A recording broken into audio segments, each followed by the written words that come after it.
Halo semuanya, selamat datang kembali. Hari ini kita bakal ngebahas sesuatu yang seru banget, yaitu jalur baru Barcelona di Liga Champions 2025-2026. Bisa dibilang, hasil undian kemarin tuh kayak ngasih karpet merah buat mereka menuju final. Yuk, kita lihat bareng-bareng rintangannya satu persatu. Jadi undian babak gugur baru aja selesai dan wow, kayaknya Dewi Fortuna lagi baik banget nih sama satu tim, yaitu Barcelona. Hasilnya seolah-olah membukakan jalan yang terlihat jauh lebih ringan buat mereka untuk bisa sampai ke partai puncak. Nah, gini deh intinya. Barcelona itu mendarat di sisi bagan undian yang ya ampun isinya tuh jauh lebih ringan dibanding sisi sebelahnya. Ini kan langsung bikin para pendukungnya optimis banget. Euforianya kerasa di mana-mana. Coba deh lihat ini bagian yang paling bikin heboh. Kontrasnya tuh tajam banget. Di satu sisi, jalurnya Barcelona diisi tim kayak Newcastle, Atletico, sama Arsenal. Di sisi lain kita punya yang namanya jalur maut. Ada PSG, Liverpool, Real Madrid, Man City, Bayern.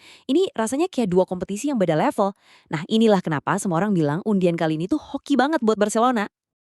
Oke, kita mulai dari rintangan pertama ya, babak 16 besar. Lawan pertama mereka adalah Newcastle United. Tim ini udah pernah mereka hadapi di fase Liga, jadi nggak ada lagi elemen kejutan. Walaupun jelas nggak bisa dianggap remeh, tapi ini adalah rintangan yang di atas kertas seharusnya bisa banget mereka lewati. Nah, ini poin yang krusial banget. Barcelona itu udah punya keunggulan psikologis. Mereka udah pernah menang di kandang Newcastle di kompetisi yang sama. Kemenangan itu pastinya jadi suntikan moral yang luar biasa buat skuad asuhan Hansi Flick. Oke, anggaplah Barcelona sukses melewati Newcastle. Nah, di babak perempat final, mereka akan sampai di sebuah, ya sebut saja persimpangan jalan. Di sini muncul pertanyaan yang menarik banget. Kira-kira mana yang lebih enak buat dihadapin? Lawan dari liga sendiri yang udah hafal luar dalam permainanmu, atau tim dari liga lain yang lagi goyah tapi punya potensi bikin kejutan? Yuk kita bandingin. Di satu sisi ada Atletico Madrid. Ini ancaman serius, rival domestik yang baru aja ngasih mereka pelajaran pahit dengan keunggulan 4-0 di Copa del Rey.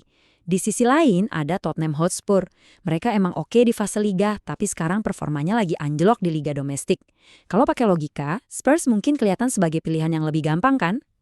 Lanjut, kita melompat ke semifinal. Nah, disinilah ujian yang sesungguhnya dimulai. Di sini ada sang penjaga gerbang menuju final. Setelah melewati dua rintangan pertama, jangan harap perjalanannya jadi lebih enteng. Justru sebaliknya, tingkat kesulitannya bakal melonjak drastis. Dan ini dia daftar calon lawannya. Ada Arsenal yang lagi on fire banget, ada Sporting CP yang permainannya licin, atau bahkan ada tim kuda hitam kayak Bodo/Glim. Masing-masing tim ini punya gaya main yang beda-beda, dan pastinya tantangannya juga unik. Tapi dari semua calon lawan tadi, ada satu nama yang paling menonjol. Lihat angka ini, 100%. Ini adalah rekor kemenangan Arsenal di fase Liga. Sempurna. Bukan cuma menang, tapi cara main mereka yang dominan dengan penguasaan bola dan pressing tinggi, itu bisa jadi racun mematikan buat gaya main Barcelona. Jelas, mereka ini ancaman terbesar di babak ini. Dan sekarang, sampailah kita di tahap akhir, the final boss. Walaupun jalurnya tadi dibilang lebih mudah, tantangan di partai puncak itu bakal super besar. Jadi, setelah ngelewatin semua rintangan itu, hadiah apa sih yang sebenarnya menanti Barcelona di final? Mereka bakal berhadapan dengan tim yang berhasil selamat dari sisi bracket yang satunya lagi. Dan ini dia para penyintasnya, tim-tim yang berhasil keluar hidup-hidup dari jalur maut. Ada Paris Saint-Germain, Chelsea, Liverpool, Real Madrid, Manchester City, Atalanta, dan Bayern Munich. Siapapun yang berhasil lolos dari grup neraka itu sudah pasti bakal jadi lawan kelas dunia yang super berat. Jadi, kita balik lagi ke pertanyaan awal. Apakah ini peluang emas atau justru jadi tekanan terbesar buat mereka? Satu hal yang pasti sih, jalur ini akan jadi penentu musim Barcelona. Gimana pendapat kalian? Oke, kita bahas musim 2025-26 Liverpool. Di Liga, performanya lagi naik turun, tapi di Eropa, wah ini ceritanya beda. Yuk kita coba bayangin gimana jalan mereka menuju final Liga Champions. Misi besar untuk merebut kembali tahta Eropa. Dimulai dari sini. Soalnya gini, di Premier League musim ini, Liverpool itu lagi goyang banget. Makanya Liga Champions ini bukan cuma soal nambah trofi lagi. Ini soal harga diri, soal pembuktian, kalau mereka itu masih salah satu jagoan di Eropa. Makanya bisa dibilang seluruh kampanye ini adalah misi penebusan. Udah gagal di kompetisi domestik, ya kan? Jadi sekarang fokusnya 100% ke Eropa. Ini kesempatan buat nyelamatin musim, biar bisa selesai dengan kepala tegak. Dan titik awal mereka di Eropa sebetulnya lumayan oke loh. Walaupun di liga terseok-seok, skuad asuhan Arne Slot ini kayak punya dua muka gitu. Begitu main di Liga Champions, performanya beda. Buktinya, mereka bisa langsung lolos ke babak 16 besar. Nah, begitu masuk babak 16 besar, tantangan pertamanya ini, baunya dendam banget. Ini adalah kesempatan buat bayar utang, buat nyelesain urusan yang kemarin belum kelar. Dan hasil undiannya, wah seru nih. Liverpool untungnya nggak langsung ketemu lawan paling berat, Atletico Madrid, tapi mereka bakal berhadapan dengan raksasa Turki, Galatasaray. Di atas kertas sih kelihatannya lebih enteng sih, tapi tunggu dulu, ada ceritanya di balik pertemuan ini. Dan angka ini, 1. Ini kuncinya. Cuma 1 gol.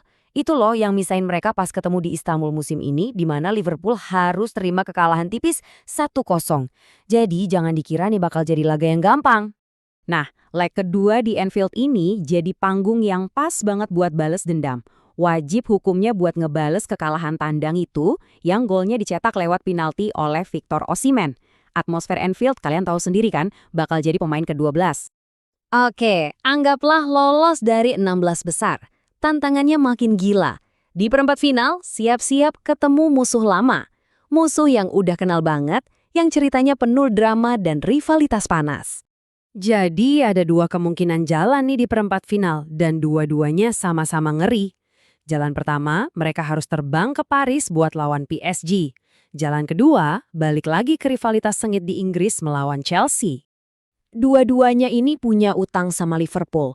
PSG itu tim yang nendang Liverpool keluar musim lalu. Sementara Chelsea, rival abadi di Premier League, baru aja ngalahin mereka pakai gol di menit-menit akhir. Jadi, pilih mana nih? Balas dendam di Eropa atau adu gengsi di laga domestik? Pilihan yang sulit. Dan sampailah kita di semifinal. Di sini nih ujian sesungguhnya. Nggak ada lagi tim-tim kejutan. Isinya cuma monster-monster Eropa. Udah nggak ada jalan gampang dari sini, guys. Terus siapa aja calon lawannya? Ada 3 raksasa. Pertama, Manchester City, yang lagi on fire banget. Kedua, Bayern Munich, si penguasa Jerman dan Eropa. Dan yang terakhir, tentu saja, Real Madrid. Walaupun musim ini agak naik turun, ingat, mereka itu rajanya kompetisi ini. Jadi siapapun lawannya nanti, City, Bayern, atau Madrid, Liverpool harus main di level tertinggi mereka. Masing-masing tim ini butuh pendekatan taktik yang benar-benar beda. Dan cuma dengan performa sempurna, mereka bisa mimpiin tiket ke final. Dan inilah dia, puncaknya. Pertarungan final. 1 pertandingan doang, 1 kesempatan buat jadi Raja Eropa. Setelah ngelewatin jalan yang berliku, kira-kira siapa yang bakal nunggu mereka di partai pamungkas? Kalau kita intip dari bagan sebelah, ada 2 nama yang paling dijagoin. Arsenal sama Barcelona. Ya, kemungkinan besar salah satu dari mereka yang bakal lolos ke final. Tim kuda hitam kayak Newcastle atau Tottenham sih bisa aja bikin kejutan. Tapi, ya tahu sendirilah, ini panggungnya para raksasa. Oh iya, dan tentu aja jangan lupain juga para kuda hitam lainnya. Tim kayak Atletico Madrid, Sporting CP, atau Bayer Leverkusen, mereka semua punya potensi buat bikin geger. Walaupun ya jalannya bakal susah banget buat mereka. Jadi gitu deh peta perjalanannya. Jalan yang terjal, penuh lawan bebuyutan, raksasa Eropa, dan pastinya pertarungan yang sengit banget.